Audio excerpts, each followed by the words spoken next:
नमस्कार दोस्तों, कैसे हैं आप लोग। पंजाब के अंदर जो सरकारी डिपार्टमेंट है PWD department, public works department, मैं ये स्टेट पीडब्ल्यूडी डिपार्टमेंट की बात कर रहा हूं जो राज्य की सरकार के अंदर आता है। एक पब्लिक वर्क्स डिपार्टमेंट केंद्र की सरकार के अंदर भी काम करता है। तो इस पर्टिकुलर डिपार्टमेंट ने रोड एक्सेस चार्जेस लगाए हैं यहाँ पे। और ये रोड एक्सेस चार्जेस जितनी भी कॉमर्शियल प्रॉपर्टीज है, जैसे कि पेट्रोल पंप हो गया, मैरिज पैलेसेस हो गए, होटल्स हो गए, इंडस्ट्रियल यूनिट्स हो गई, प्राइवेट स्कूल, प्राइवेट हॉस्पिटल, इन सबको ये बोला गया कि पीछे से रेट्रोस्पेक्टिवली जितना भी तुमने रोड एक्सेस चार्जेस नहीं दिया है वो दो। और कुछ कॉमर्शियल प्रॉपर्टीज के ऊपर हर 5 साल के लिए जो रोड एक्सेस चार्जेस है वो 1.5 लाख से 6 लाख के बीच में वेरी कर रहे थे। और लंबे समय से रोड एक्सेस चार्जेस नहीं दिए गए। अब देखिए, ये रोड एक्सेस चार्जेस का लॉजिक यहां पे समझिए। पहले तो मैं पूरा बता देता हूं ताकि, चूंकि पंजाब के अंदर काफी बवाल हो रहा है इस चीज को लेके। 18 अगस्त को पीडब्ल्यूडी मिनिस्टर, जो कि पंजाब के हरभजन सिंह साहब, उन्होंने बोला है कि जितने भी कॉमर्शियल प्रॉपर्टीज के ओनर्स हैं हम उन सब से रोड चार्जेस वसूलेंगे रेट्रोस्पेक्टिवली। पहले से जितने भी रोड चार्जेस बाकी हैं वो सब वसूलेंगे।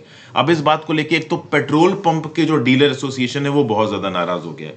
पंजाब के अंदर है पेट्रोल पंप डीलर्स एसोसिएशन। ये पीडब्ल्यूडी मिनिस्टर के पास पहुंच गया, बोला कि भाई ये क्या हो रहा है। आप समझिए, इन पेट्रोल पंपों का ये बोलना है कि एक तो पेट्रोल के ऊपर आपने टैक्सेस बहुत लगा रखे हैं, वैट बहुत लगा रखा है, स्टेट की एक्साइज ड्यूटी बहुत लगा रखी है। तो पेट्रोल पंप के ओनर्स के पास, डीलर्स के पास वैसे भी कुछ ज्यादा पैसा बच नहीं रहा, एज अ प्रॉफिट नुकसान में चल रहे हैं। ऊपर से ऑयल मार्केटिंग कंपनी के नाम पे यहां पे डीलरशिप एग्रीमेंट होता है। समझिए, कोई पेट्रोल पंप है तो या तो एचपी का पेट्रोल पंप होगा या इंडियन ऑयल कॉर्पोरेशन का पेट्रोल पंप होगा, और उसका एक डीलर होगा। मैं एक पेट्रोल पंप का मालिक हूं तो मैं एक्चुअली में उस पेट्रोल पंप का डीलर हूं, और मैंने एक डीलरशिप एग्रीमेंट साइन किया है उस ऑयल मार्केटिंग कंपनी के साथ। फॉर एग्जांपल, मान लीजिए मैंने एचपी, हिंदुस्तान पेट्रोलियम कंपनी के साथ एक डीलरशिप एग्रीमेंट साइन किया, तो हिंदुस्तान पेट्रोलियम कंपनी मुझे समय समय पे तेल प्रोवाइड करेगी और अपने डीलरशिप एग्रीमेंट के चलते पेट्रोल पंप खोल के मैं तेल बेचूंगा और एक प्री डिफाइंड फॉर्मूला के तहत प्रॉफिट शेयर किया जाएगा। तो होता यह है कि जब भी इस प्रकार का कोई डीलरशिप एग्रीमेंट होता है तो जो एक्चुअल डील होती है वो ऑयल मार्केटिंग कंपनी के नाम पे होती है। तो जितने भी डीलर्स हैं आपके पंजाब के, वो बोल रहे हैं कि भाई हमसे क्यों रोड एक्सेस चार्जेस मांग रहे हो। अगर तुमको रोड एक्सेस चार्जेस लेने हैं तो डीलरशिप कंपनी से लो। तो एचपी का पेट्रोल पंप है तो हिंदुस्तान पेट्रोलियम से मांगो पैसा, इंडियन ऑयल कॉर्पोरेशन का है तो इंडियन ऑयल कॉर्पोरेशन से मांगो, हमसे पैसा मत मांगो। और इस बात को लेके जो पेट्रोल पंप के ओनर हैं ये पहुंच गए Punjab and Haryana high court में।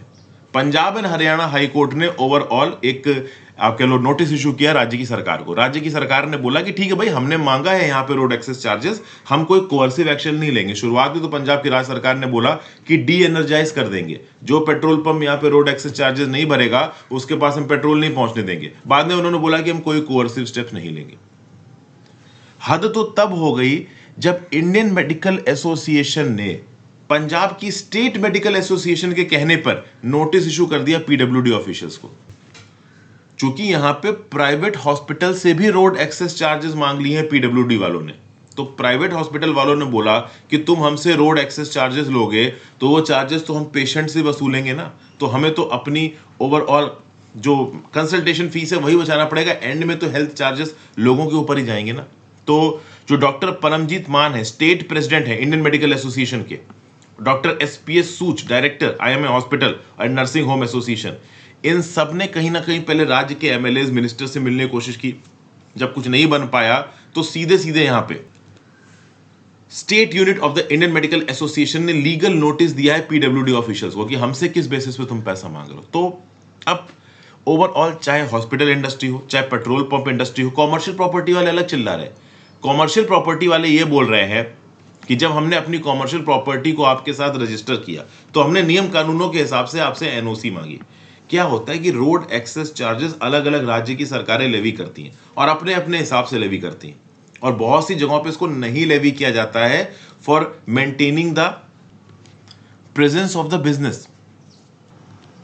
कई जगहों पे तो ये होता है, इवन पंजाब में भी ये होता है कि प्रॉपर्टी जब पहली बार रजिस्टर हुई तो एक बार रोड एक्सेस चार्जेस दे दिए, उसके बाद नहीं दिए।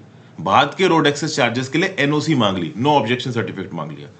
अब बहुत सी कॉमर्शियल प्रॉपर्टीज ने जो बिजनेस वगैरह करते हैं, हो सकता है शॉपिंग मॉल के अंदर एक छोटी सी दुकान हो सकता है रोड साइड कोई मिनी मार्ट हो, इस टाइप का आप कह लो, कोई सैलून हो, तो इस प्रकार की कॉमर्शियल प्रॉपर्टी वाले वन टाइम रजिस्ट्रेशन करते हैं, एक बार रोड एक्सेस चार्जेस बढ़ देते हैं, बाद में उसकी एनओसी मांग लेते हैं।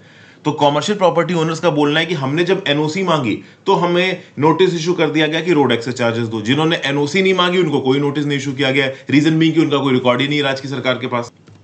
तो हम नियम कानूनों से कॉम्प्लाई करने के लिए एनओसी मांग रहे हैं, तो तुम हमसे ही रोड एक्सेस चार्जेस मांग रहे हो। क्योंकि देखिए क्या होता है, जब भी कोई कॉमर्शियल प्रॉपर्टी खोली जाती है तो उसका रजिस्ट्रेशन होता है। फॉर एग्जाम्पल मैं हूं, मुझे कोई जिम खोलनी है मेन रोड के बगल में, तो अगर मैं जिम खोल रहा हूं, मेरे पास एक बिल्डिंग है, तो टेक्निकली वो एक कॉमर्शियल वेंचर है। मैं मान लीजिए कोई कोचिंग इंस्टीट्यूट खोल रहा हूं, तो कॉमर्शियल वेंचर है, क्योंकि वहां पे बच्चे आएंगे, उनसे मैं फीस लूंगा। तो इस प्रकार की कॉमर्शियल प्रॉपर्टी खोलने से पहले मुझे राज्य की सरकार को बताना पड़ेगा, उसके साथ रजिस्ट्रेशन कराना पड़ेगा, और जो भी रिक्विसाइड फीस हैं, चार्जेस हैं, वो भरने पड़ेंगे। अब बहुत से बिजनेसेस रजिस्ट्रेशन कराते हैं, बहुत से नहीं कराते। जिन बिजनेसेस ने रजिस्ट्रेशन कराया उन सबको यहाँ पे नोटिस आ गया रोड एक्सेस चार्जेस दो। जिन्होंने रजिस्ट्रेशन नहीं कराया, उनका चूंकि डाटा है नहीं सरकार के पास राज्य की, तो उनको कोई भी नोटिस नहीं आया रोड एक्सेस चार्जेस का। तो इन सब बातों से नाराज होकर ये सारे के सारे कॉमर्शियल एस्टेब्लिशमेंट पहुंच गए पीडब्ल्यूडी डिपार्टमेंट के पास। अब हम यहां पे समझने की कोशिश करते हैं कि जो पीडब्ल्यूडी डिपार्टमेंट है आपका पंजाब का और नॉर्मल कर, ये काम क्या क्या करते हैं और ये रोड एक्सेस चार्जेस एक्चुअली में है क्या। तो मैं यहां पे पहुंच गया हूं पंजाब के public works department buildings and roads के डिपार्टमेंटल वेबसाइट पे। 1854 में पर्टिकुलर डिपार्टमेंट बना था पंजाब के अंदर। समझते हैं इसका काम क्या। तो देखिए, राज्य की सरकार ने पंजाब के पीडब्ल्यूडी डिपार्टमेंट को क्या क्या काम दिया है वो यहां लिखा हुआ है। जी हां, राज्य की सरकारें अलग अलग राज्यों में पीडब्ल्यूडी डिपार्टमेंट को अलग अलग काम दे सकती। जैसे for example construction and maintenance of new roads and bridges. वो रोड जो कि एनएचएआई या सेंट्रल गवर्नमेंट के अंदर नहीं आती हैं, उनको सरकार के अंदर बनाने का, मतलब राज्य के अंदर बनाने की रिस्पॉन्सिबिलिटी आती है राज्य की सरकार के ऊपर। गवर्नमेंट बिल्डिंग्स के डिजाइन, कंस्ट्रक्शन और मेंटेनेंस को पूरा करना। फिर भैया गवर्नमेंट ऑफ पंजाब और लोकल बॉडीज के जो अलग अलग डिपार्टमेंट्स हैं, वहां पे डिपॉजिट कंट्रीब्यूशन, प्राइवेट प्रेमाइसेस के रेट को फिक्स करना, ठीक है ना, जहां पे गवर्नमेंट ऑफिसेस को होस्ट किया जा रहा है। फिर भाई एविएशन डिपार्टमेंट के रनवे से रिलेटेड डिजाइन, कंस्ट्रक्शंस, मेंटेनेंस करना। फिर भाई पब्लिक बिल्डिंग्स के आसपास जो भी पार्क्स है, गार्डन्स हैं, उनका डेवलपमेंट। गवर्नमेंट रेस्ट हाउसेस और सर्किट हाउसेस का रिजर्वेशन बनवाना। फिर ध्यान दीजिएगा यहाँ पे, इस पर्टिकुलर पॉइंट को बहुत ध्यान से सुनिएगा। To permit construction of approaches on both sides of the road to private individuals, institutions, factories, petrol pumps etcetera. ये पॉइंट सबसे ज्यादा इंपॉर्टेंट है। जब भी एक मेन रोड चल रही है, उस मेन रोड के साइड में आपको एक रास्ता कटा नजर आएगा हॉस्पिटल के लिए, एक रास्ता कटा नजर आएगा ओवरऑल किसी पेट्रोल पंप के लिए, एक रास्ता कटा नजर आएगा किसी और शॉपिंग मॉल के लिए। तो ये सब क्या है, ये अप्रोच रोड है। ये अप्रोच रोड कौन बनवाता है, तो पब्लिक वर्क्स डिपार्टमेंट बनवाती है। और इसी अप्रोच रोड को बनवाने का, मेंटेन करने का खर्चा है रोड एक्सेस चार्जेस। कि मेन रोड से, एक तो मेन रोड भी सरकार ने बनाई है, राज्य की सरकार ने, पीडब्ल्यूडी ने, उस मेन रोड से एक रोड काट दी आपके कॉमर्शियल वेंचर तक ले जाने के लिए। तो जो नई रोड काटी है उसका किराया तो देना पड़ेगा, उसी को आप बोलते हो रोड एक्सेस चार्जेस। ये एक तो मेन रोड पब्लिक पीडब्ल्यूडी ने बनाई, उस मेन रोड का लोग इस्तेमाल कर रहे हैं। अब लोग तुम्हारे वेंचर तक आ रहे हैं हमारी एक्सेस रोड के थ्रू, तो रोड एक्सेस चार्जेस तो देने ही पड़ेंगे ना।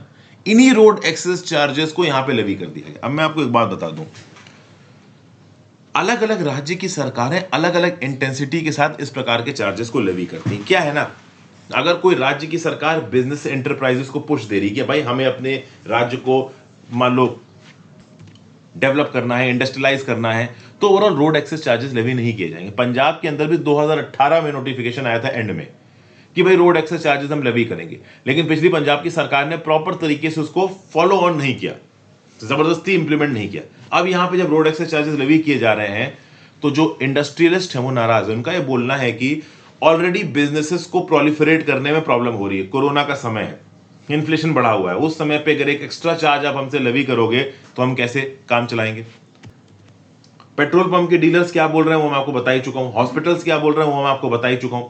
राज्य की सरकार क्या बोल रही है, राज्य की सरकार बोल रही है कि केंद्र की सरकार से जो रेवेन्यूज है वो इनफ नहीं है, हमें अपनी वेलफेयर पॉलिसीज चलाने के लिए टैक्सेस चाहिए। तो पीडब्ल्यूडी डिपार्टमेंट चूंकि राज्य की सरकार के अंदर आता है, तो ये टैक्सेस लेवी करके हम पैसा कमा सकते हैं।